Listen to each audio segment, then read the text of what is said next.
ನಾವು ಯಾವುದೇ ಸಂಧಾನಕ್ಕೆ ಹೊರಟಿಲ್ಲ. ಕೆಲ ಮಾಧ್ಯಮಗಳಲ್ಲಿ ಹೀಗೆ ಬರುತ್ತಿದೆ.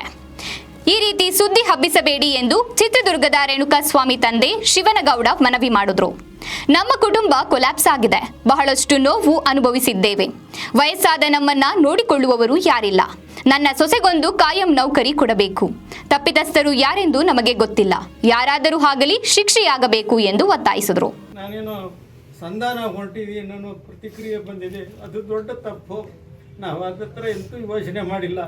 ಆದರೆ ನಾವು ಯಾರಿಗೂ ಕೆಟ್ಟದ್ದು ಬಯಸೋದಿಲ್ಲ, ಅಷ್ಟಂತೂ ನಿಜ.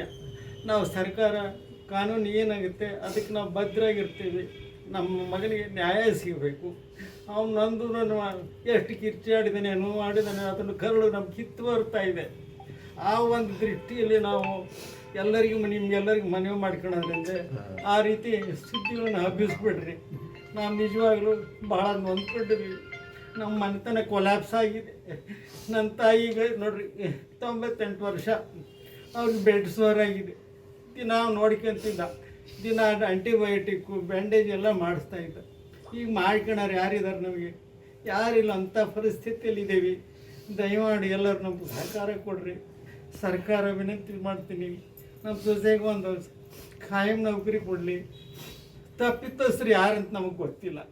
ನಾವು ಯಾರ ಬಗ್ಗೆ ದೂಷಣೆ ಮಾಡಲ್ಲ. ಯಾರೇ ಇದ್ದರೂ ಅವ್ರಿಗೆ ಶಿಕ್ಷೆ ಕೊಡ್ರಿ ಅಂತ ಅಷ್ಟೇ ನಾವು ಕೇಳ್ಕೊಳ್ಳೋದು.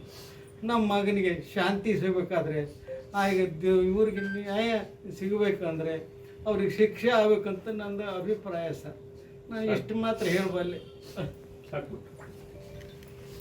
ನಾವು ದೊಡ್ಡ ಮನಸ್ಸು ನಮಗೆ ನಾವು ನಿಮ್ಮ ತಾಯಿಯವ್ರ ಫೀಸ್ ನಾವು 2 3 ಸಲ 4 ಸಲ ನೋಡ್ತಾ ಇದ್ವಿ ನಮ್ಮ ವಯಸ್ಸಿನಲ್ಲಿ.